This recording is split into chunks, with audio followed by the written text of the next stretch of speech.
ప్రపంచంలోని కొన్ని దేశాల్లో కోట్ల ప్రజలు నివసిస్తే కొన్ని దేశాల్లో చాలా లక్షల్లోనే ఉంటారు. అయితే మీకు తెలుసా, కేవలం 33 మంది మాత్రమే నివసించే దేశం ఒకటి ఉందని. మరి ఆ దేశం ఏంటి, ఎక్కడుంది?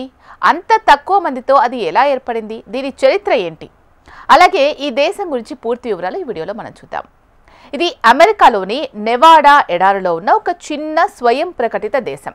దీనిని ఏ దేశం అధికారికంగా గుర్తించలేదు, కానీ తనను తాను స్వతంత్ర సూక్ష్మ దేశంగా చెప్పుకుంటుంది.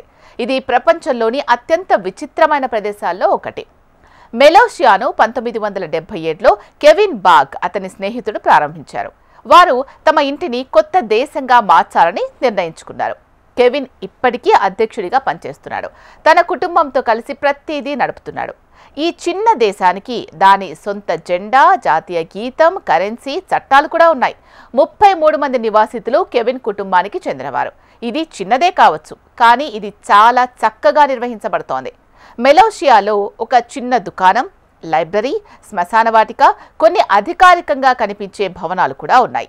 కెవిన్, అతని కుటుంబం అన్నీ స్వయంగానే చూసుకుంటారు.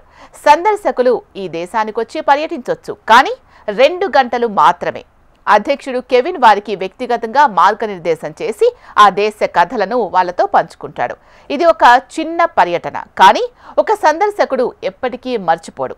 పర్యాటకులు మెలోషియాలోకి ప్రవేశించినప్పుడు వారి పాస్పోర్ట్పై నిజమైన దేశాన్ని సందర్శిస్తున్నట్టుగానే స్టాంప్ వేస్తారు. స్వాతంత్ర్యం చిహ్నంగా మెలోషియాను సజీవంగా ఉంచాలి అనేది కెవిన్ బాగ్ కల. ఆయన తన దేశం కోసం చట్టాలు, జెండా, నియమాలు కూడా సృష్టించారు. ఆయన అభిరుచి 40 సంవత్సరాలకు పైగా మెలోషియాను కొనసాగించింది.